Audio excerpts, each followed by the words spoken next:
Retailing in India is one of the pillars of its economy and accounts for about 10% of its GDP. The Indian retail market is estimated to be $600 billion and one of the top 5 retail markets in the world by economic value. India is one of the fastest growing retail markets in the world, with 1.2 billion people. As of 2003, India's retailing industry was essentially owner-manned small shops. In 2010, larger format convenience stores and supermarkets accounted for about 4% of the industry, and these were present only in large urban centers.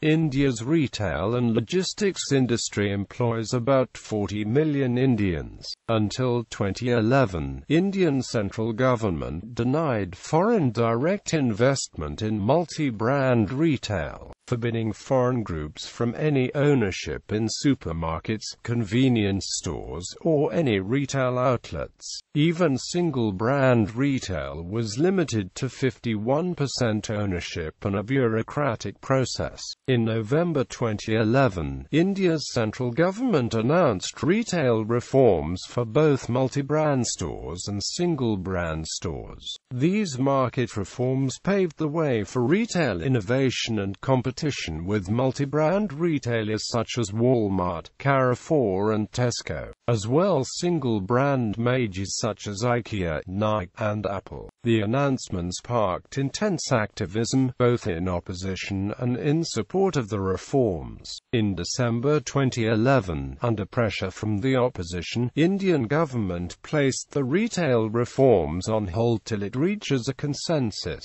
In January 2012, India approved reforms for single-brand stores, welcoming anyone in the world to innovate in Indian retail market with 100% ownership, but imposed the requirement that the single-brand retailer source 30% of its goods from India. Indian government continues the hold on retail reforms for multi-brand stores. In June 2012, IKEA announced it had applied for permission to invest $1.9 billion in India and set up 25 retail stores. An analyst from Fitch Group stated that the 30% requirement was likely to significantly delay, if not prevent, most single-brand majors from Europe, USA and Japan from opening stores and creating associated jobs in India. On the 14th of September 2012, the Government of India announced the opening of FDI in multi-brand retail, subject to approvals by individual states.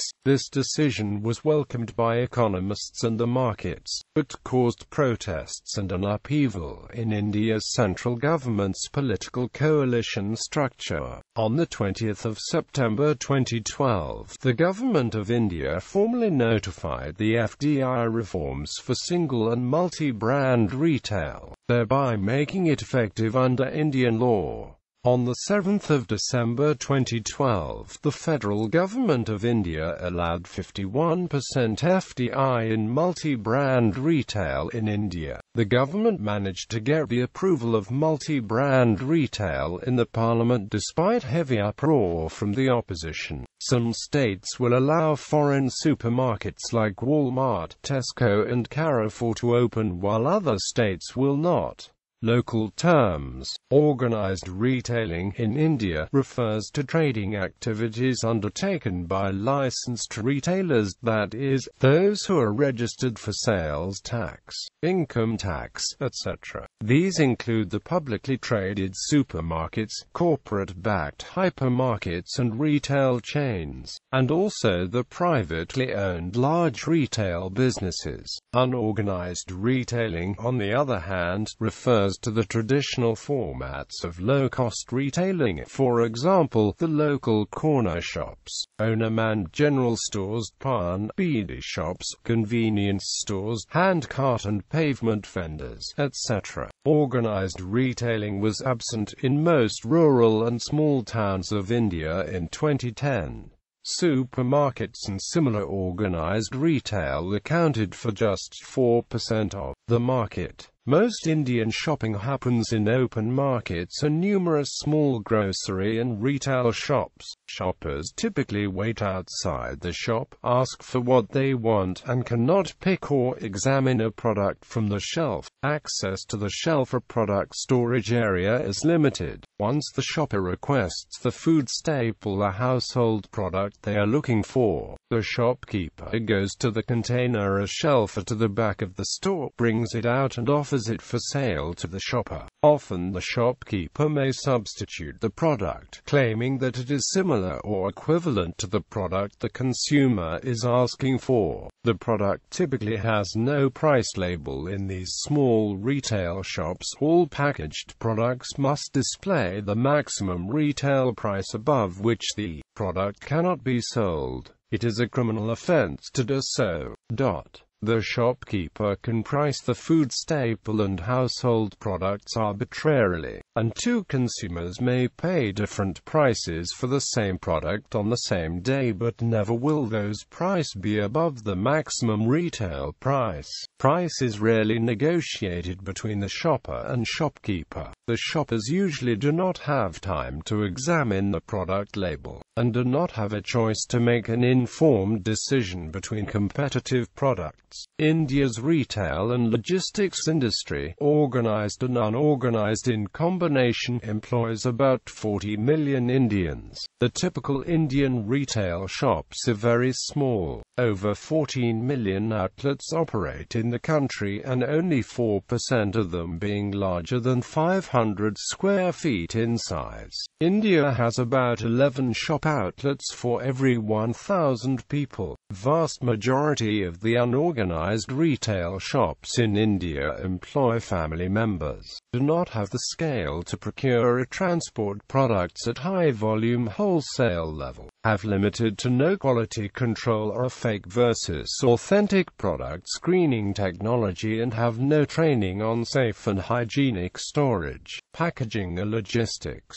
The unorganized retail shops source the products from a chain of middlemen who mark up the product as it moves from farmer or producer to the consumer. The unorganized retail shops typically offer no after-sales support or service. Finally, most transactions at unorganized retail shops are done with cash, with all sales being final. Until the 1990s, regulations prevented innovation and entrepreneurship in Indian retailing. Some retailers faced complying with over 30 regulations such as signboard licenses and anti-hoarding measures before they could open doors. There are taxes for moving goods to states, from states, and even within states in some cases. Farmers and producers had to go through middlemen monopolists. The logistics and infrastructure was very poor, with losses exceeding 30%. Through the 1991s, India introduced widespread free market reforms, including some related to retail. Between 2000 and 2010, consumers in select Indian cities have gradually begun to experience the quality, choice, convenience and benefits of organized retail industry. Growth. India in 1997 allowed foreign direct investment in cash and carry wholesale. Then, it required government approval. The approval requirement was relaxed, and automatic permission was granted in 2006.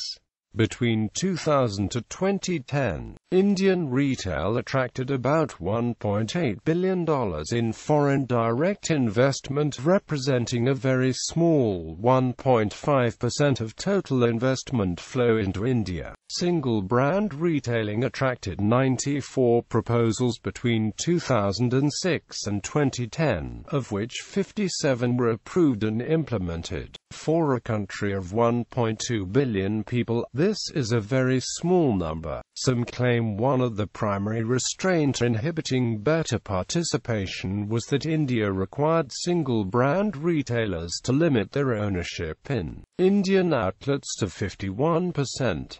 China, in contrast, allows 100% ownership by foreign companies in both single-brand and multi-brand retail presence. Indian retail has experienced limited growth, and its spoilage of food harvest is amongst the highest in the world, because of very limited integrated cold chain and other infrastructure. India has only 5,386 standalone cold storages, having a total capacity of 23.6 million metric tons. However, 80% of this storage is used only for potatoes. The remaining infrastructure capacity is less than 1% of the annual farm output of India, and grossly inadequate during peak harvest seasons. This leads to about 30% losses in certain perishable agricultural output in India, on average, every year. Indian laws already allow foreign direct investment in cold chain infrastructure to the extent of 100%. There has been no interest in foreign direct investment in cold storage infrastructure build-out. Experts claim that cold storage infrastructure will become economically viable only when there is strong and contractually binding demand from organized retail. The risk of cold storing perishable food, without an assured way to move and sell it,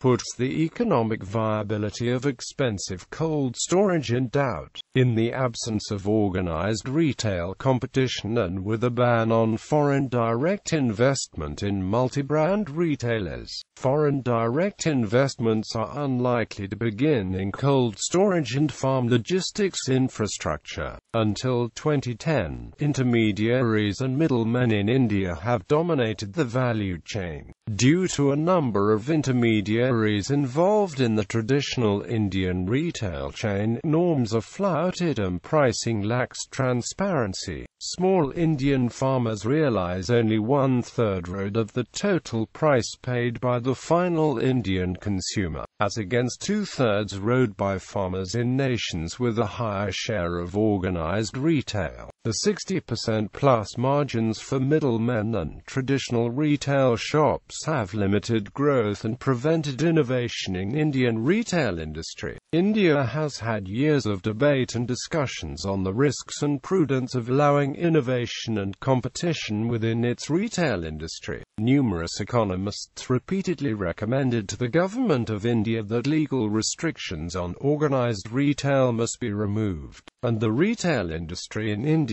must be open to competition. For example, in an invited address to the Indian Parliament in December 2010, Jagdish Bhagwati, professor of economics and law at the Columbia University, analyzed the relationship between growth and poverty reduction, then urged the Indian Parliament to extend economic reforms by freeing up of the retail sector, further liberalization of trade in all sectors, and introducing labor market reforms. Such reforms, Professor Bhagwati argued, will accelerate economic growth and make a sustainable difference in the life of India's poorest. A 2007 report noted that an increasing number of people in India are turning to the services sector for employment due to the relative low compensation offered by the traditional agriculture and manufacturing sectors. The organized retail market is growing at 35% annually, while growth of unorganized retail sector is pegged at 6%. The retail business in India is currently at the point of inflection. As of 2008, rapid change with investments to the tune of $25 billion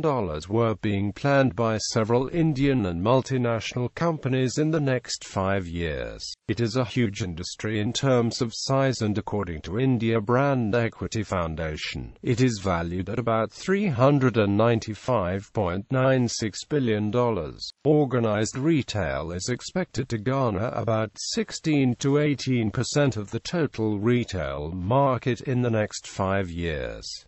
India has topped the A.T. Kearney's annual Global Retail Development Index from the third consecutive year, maintaining its position as the most attractive market for retail investment. The Indian economy has registered a growth of 8% for 2007.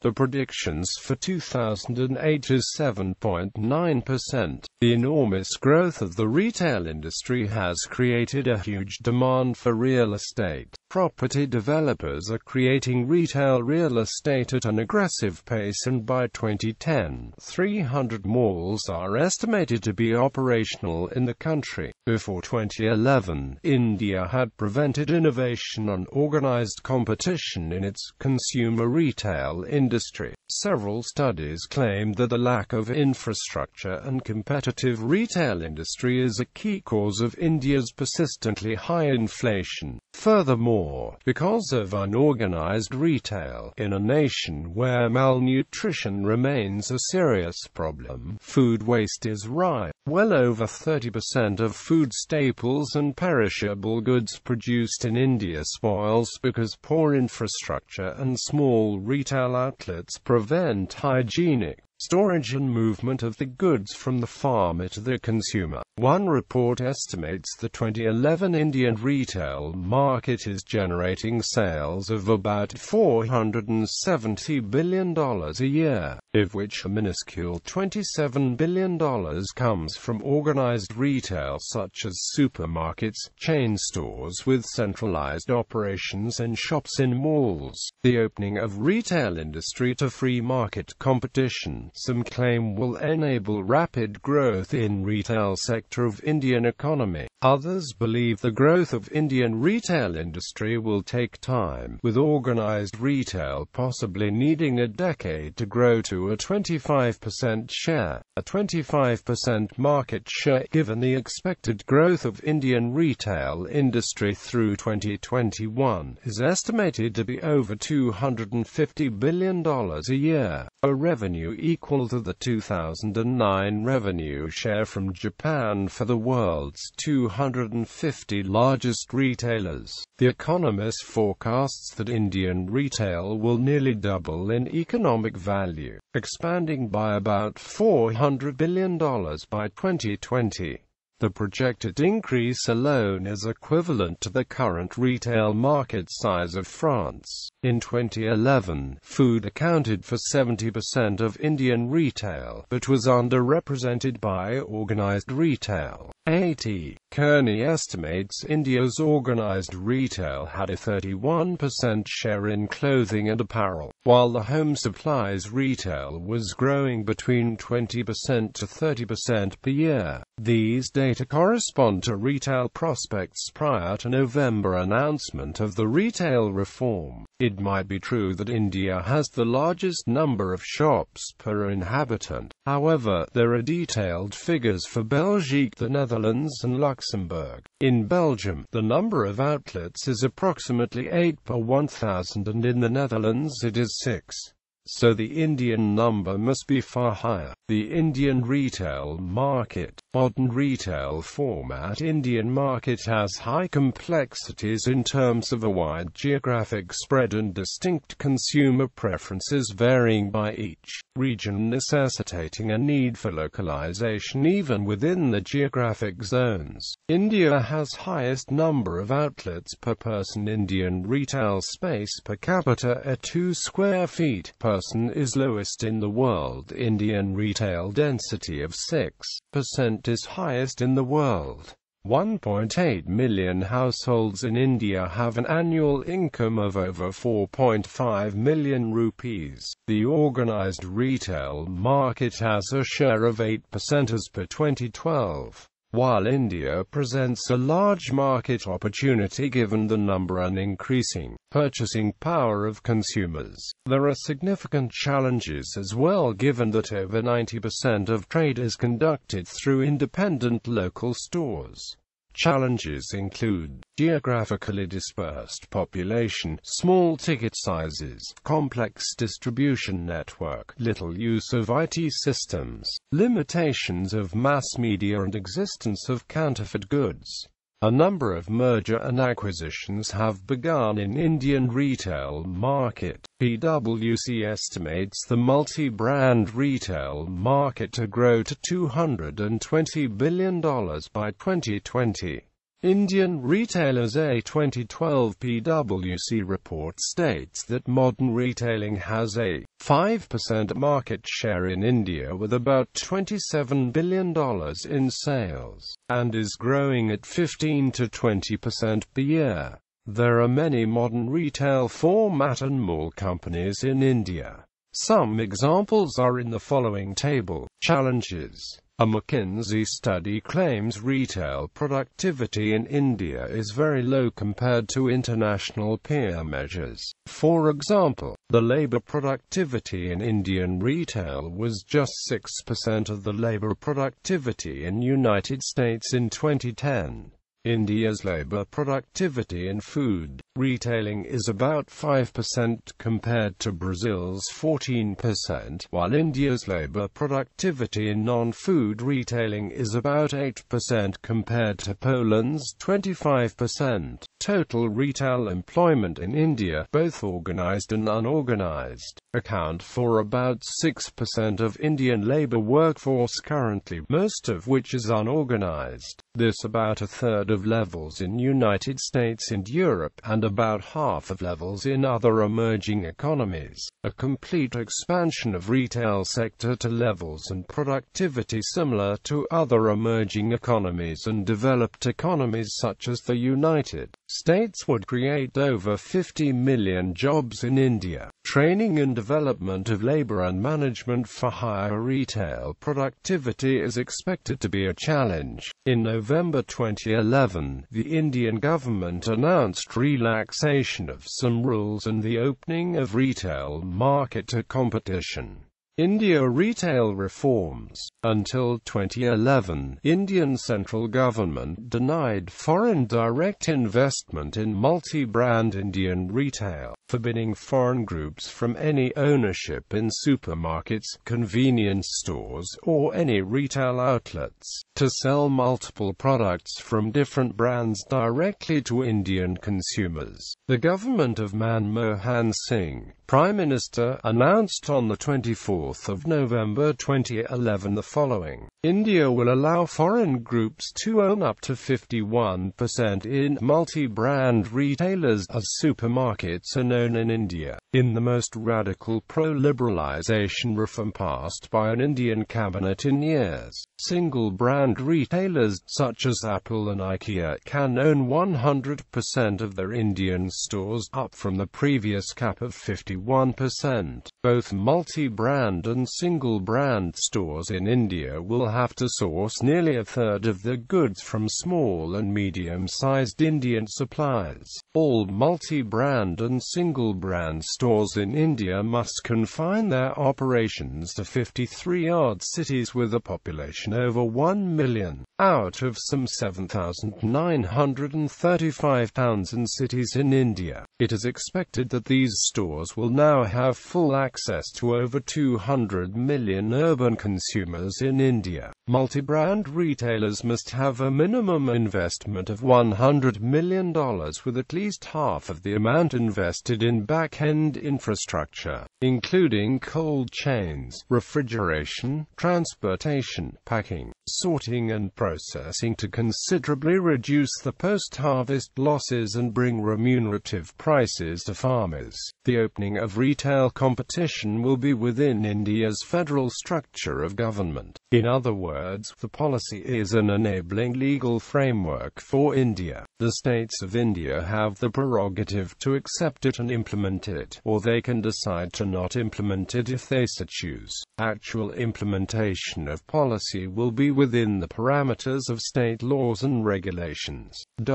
The opening of retail industry to global competition is expected to spur a retail rush to India. It has the potential to transform not only the retailing landscape but also the nation's ailing infrastructure. A Wall Street Journal article claims that fresh investments in Indian organized retail will generate 10 million new jobs between 2012 to 2014, and about 5 to 6 million of them in logistics alone, even though the retail market is being opened to just 53 cities out of about 8,000 towns and cities in India. Indian retail reforms on hold. According to Bloomberg, on the 3rd of December 2011, the Chief Minister of the Indian state of West Bengal, Mamata Banerjee, who is against the policy and whose Trinamool Congress brings 19 votes to the ruling Congress party-led coalition, claimed that India's government may put the FDI retail reforms on hold until it reaches consensus within the ruling coalition. Reuters reports that this risked a possible dilution of the policy rather than a change of heart. Several newspapers claimed on the 6th of December 2011 that India Parliament is expected to shelve retail reforms while the ruling Congress party seeks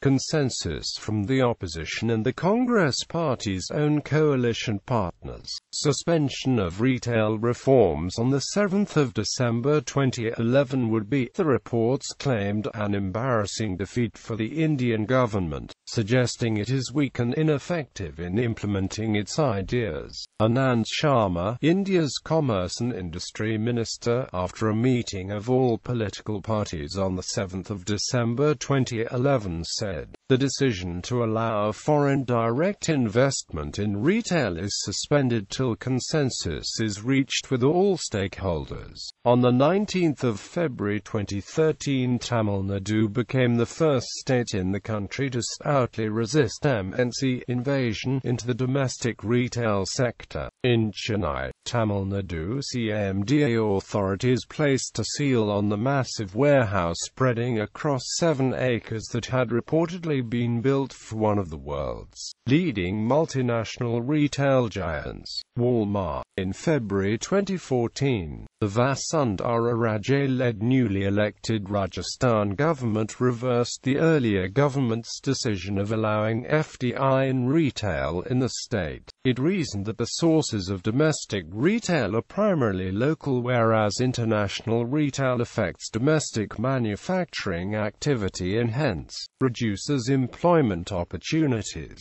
Single-brand retail reforms approved. On the 11th of January 2012, India approved increased competition and innovation in single-brand retail. The reform seeks to attract investments in operations and marketing, improve the availability of goods for the consumer, encourage increased sourcing of goods from India, and enhance competitiveness of Indian enterprises through access to global designs, technologies and management practices. In this announcement, India requires single-brand retailer with greater than 51% foreign ownership to source at least 30% of the value of products from Indian small industries, village and cottage industries, artisans and craftsmen. Michaela Olsen, chief executive of IKEA, announced IKEA is postponing its plan to open stores in India. He claimed that IKEA's decision reflects India's requirements that single-brand retailers such as IKEA source 30% of their goods from local, small and medium-sized companies.